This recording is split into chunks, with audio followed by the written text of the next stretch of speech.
The concept of the long tail, I think, accurately describes a lot of internet phenomena. Explicitly the course of discovery.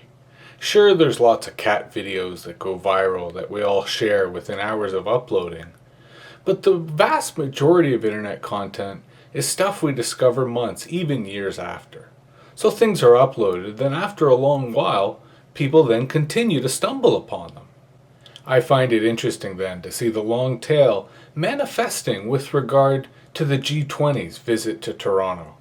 That months after the fact, there's been so much uploaded to YouTube that there's been a constant trickle of media, whether newspaper or television, that continue to put the pieces together and connect the dots of what really happened that weekend. In particular, Ken Finkleman appeared on the radio show Q this week, and he made an interesting comment that they called controversial. Here's a clip. The cop funeral was just, the media just presented it. They let the cops take over and control everything. It was just police propaganda. Now, the police are thugs. This is a fact of life. I mean, it's all the police? No, but there's a Okay. thug culture within the police. Okay? Right. And you let them loose in a demonstration like the G20, and they'll show their stuff. If a cop takes off a badge, right?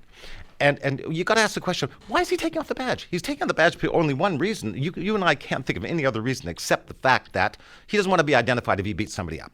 Okay? They were never fired. They should be fired and everything. You know, I mean, but the cops are out of control, and we allow them in this democracy. This is a paradox of a democracy, to be out of control. You can watch the full interview below. And earlier on, Finkelman talks about watching YouTube. And I can't help but wonder, via their related videos, via their recommended videos, whether he too doesn't keep being exposed to some great footage from the G20. Almost every time I go onto YouTube, amidst all the crazy stuff it offers me, there's always a bit more G20 stuff, like it just won't go away. I'm curious, therefore, what with a federal election coming up, whether the G20 will continue to be an issue.